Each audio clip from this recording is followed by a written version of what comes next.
Zīlīču! Pirmā Saeimas deputātu kandidātu sacensība Latvijas televīzijas priekšvēlēšanu diskusiju ciklā Milžu cīņas rīt 19:30. Segliņš, Repše, Godmanis, Dobelis, Klemeņķevs, Zoltners un Joksts par iekšlietām. Raidījumu vadīs Jānis Domburs un Odita Kremberga.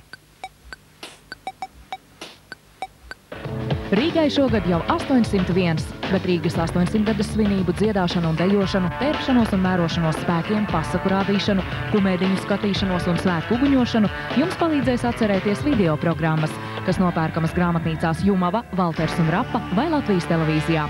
Tālrunis uzziņām 7200 285.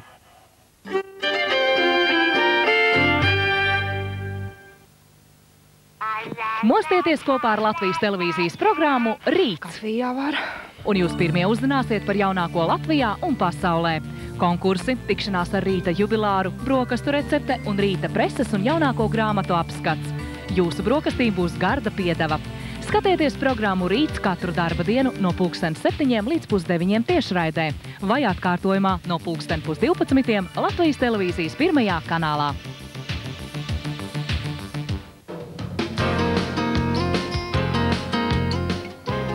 Iepazīšanās ar Latvijas skaistākajiem dārziem rosina uz pārvērtībām savā dārzā.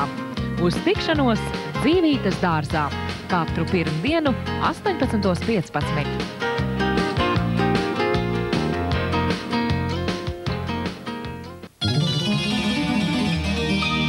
Savulaik pa Vecrīgas ielām kursēja sabiedriskais transports un satiksme šeit patiešām bija intensīva. Pašlaik trolejbus pa Vecrīgas ielām vairs netraucas, un arī automašīnu iekļūšana vecpilsētā ir ierobežota. Tomēr braukgribētāji vienalga netrūkst.